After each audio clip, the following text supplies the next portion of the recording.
Hello everyone, welcome back to Webtail.in, your knowledge sharing partner on compliance. If you are a taxpayer, business owner, or investor, then this video is a must watch. So, what are these changes? How do they impact you? And what steps should you take next? Stick around as we break down everything in simple terms. Before we dive in, don't forget to like, subscribe, and hit the bell icon to stay updated with the latest compliance insights. Now, let's get started. Let's dive into an overview of the significant changes in the TDS and TCS provisions that has been introduced in the budget and their implications on businesses and individuals. So let's get started. As the budget aims to simplify compliance, improve cash flow, and reduce the burden on the taxpayers, there are major benefits for senior citizens, landlords, gig workers, professionals, and the individuals who send money abroad for education or travel. The TDS rate under the Section 194 LBC has been reduced from 25 or 30% to 10%, and these amendments will be applicable from 1st April 2025. Also, the threshold limit under the Section 194I has been increased. As the Section 194I provides for the deduction of the tax by any person excluding the specified individuals or HUMs from the sum paid or payable as rent to a resident person which exceeds rupees 2,40,000 during the financial year.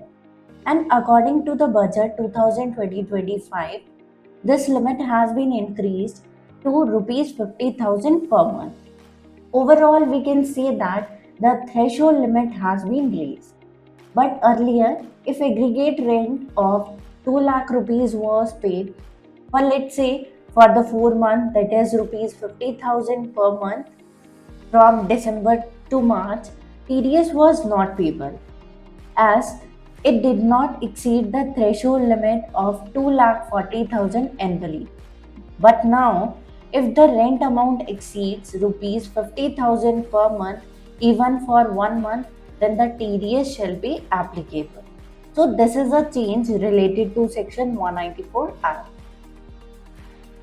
Also, a big announcement for the senior citizens has been made, those who are going to receive the interest income, that is related to Section 194A. Currently, TDS is applied on the interest income exceeding 50,000 for the senior citizens in case of bank, etc., and 5,000 in case of others.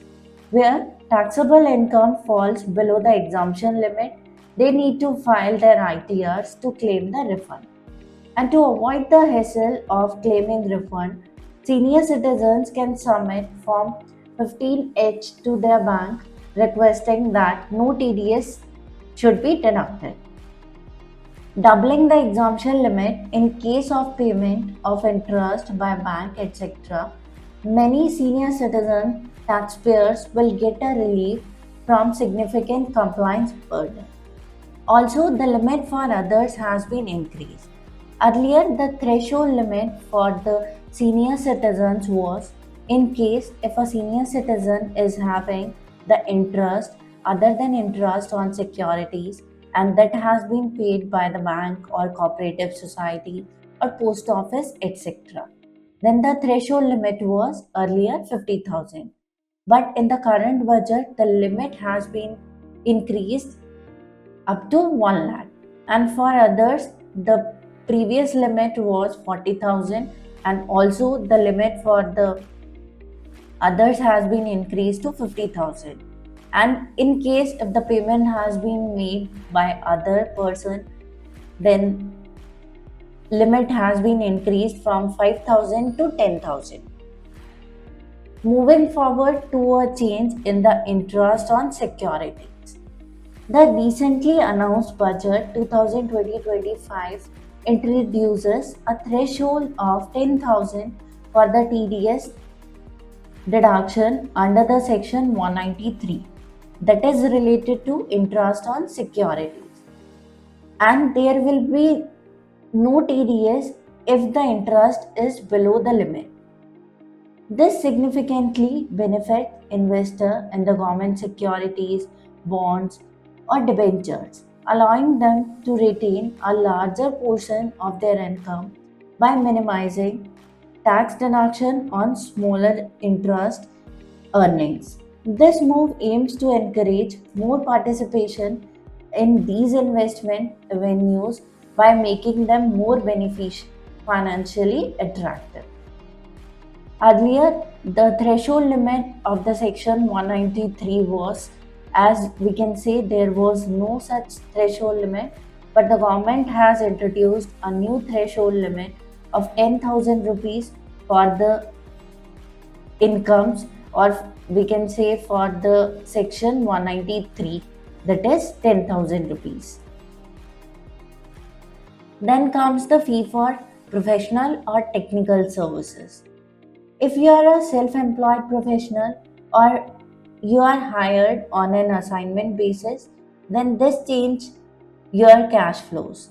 This category includes professionals such as lawyers, doctors, engineers, architects, CA, interior decorators, advertisers, and others.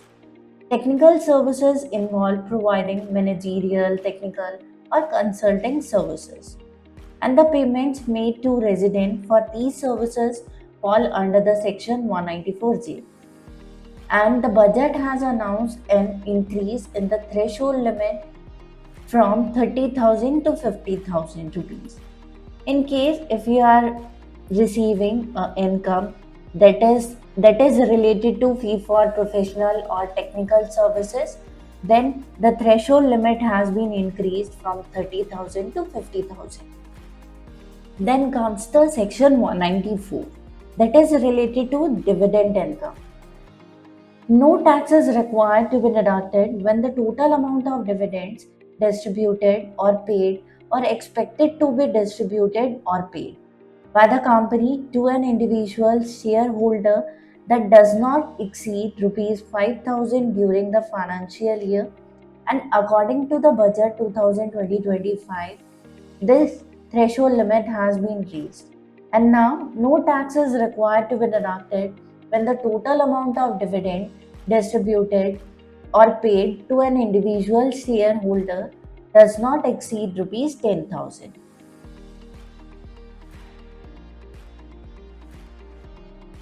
Few other sections are also there, like the threshold limit of the section 194K has been changed, that is related to income from mutual fund unit of a specified company. In case if you are having the income from mutual fund, then up to 10,000 no TDS is required to be deducted. And also there is a change in the section 194 BB that is related to winning prize from lottery, crossword puzzle, horse race, etc. Old threshold limit was over 10,000 for a combined income in a financial year. But the new threshold limit says that if the income or if the payment exceeds 10,000 for a single transaction, then the TDS will be deducted. Then comes the section 194 LA that is related to income by way of enhanced compensation on acquisition of certain immovable property. Earlier, the threshold limit of section 194 LA was 2.5 lakh, whereas the new threshold limit is 5 lakh rupees. Then is section 194D that is related to insurance commission. In case if a person is receiving an insurance commission, then the threshold limit earlier was 15,000, but in the current budget the government has raised or the government has increased the threshold limit up to 20,000. And also there is a change in the section 194H that is related to commission of brokerage. The old threshold limit was 15,000, but the new threshold limit is 20,000. So these are the changes in the TDS rates and the threshold limits. Moving forward, related to the changes in the TCS, first change is related to section 206C1G.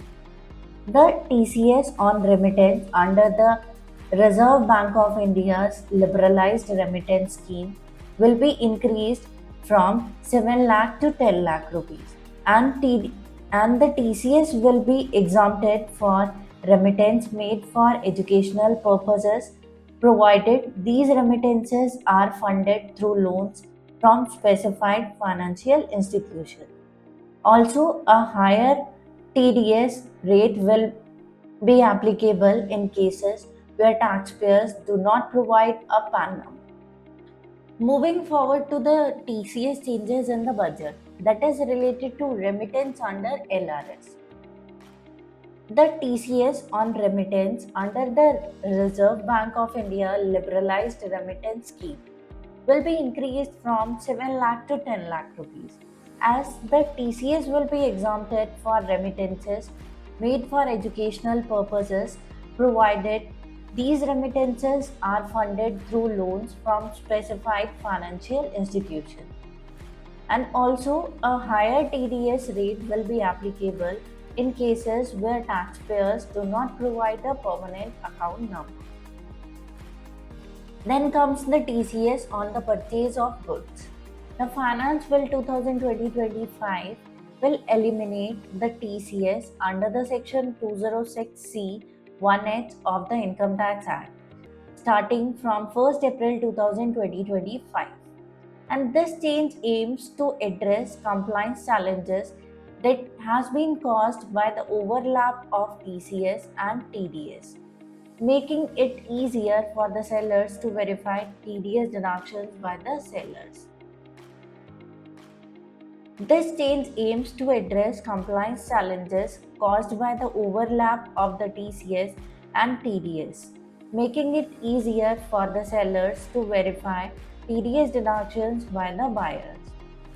And also, the sellers will no longer need to collect TCS on high value sales, while buyers will still deduct TDS under the Section 194Q. Then comes the omission of the Section 206AB. Under the Section 206AB and CCA, a higher TDS or TCS will be collected or deducted if the payee has not filed their ITR and if their TDS or TCS has been deducted or collected more than 50,000. Several concerns were raised with the department regarding the difficulties faced by the deductors and collectors. They were not able to verify whether the payee has filed their returns at the time of deduction or collection. And in response to all these concerns, Section 206AB and CCA will be removed and that will also be effective from 1st April 2025. Also, one change is related to the Section 194 LBC. There is a TDS rate reduction under the Section 194 LBC. As under the Section 194 LBC, tax is required to be deducted at the rate of 25% or 30% when a payment is made by a securitization trust to a resident investor in respect of their investment in the trust. As this sector is now sufficiently organized and regulated, the TDS rates under this section has been reduced substantially. So the rate under the Section 194 LBC has been reduced to 10%. So this is all about the TDS and TCS changes as per the budget 2020-25. And that wraps up our breakdown of the key TDS and TCS changes in budget 2020-25. These updates are crucial for individuals and businesses. So staying informed and adjusting your tax strategies is essential. The government is taking steps in different dimensions to ease compliance and create a more efficient tax system. The changes in TDS and TCS are just a small but significant part of this ongoing journey. If you found this video helpful, hit the like button, share it with your others, and drop your questions in the comment box. We will be back with another interesting video as we continue our compliance knowledge journey. Thanks for watching and see you in the next one.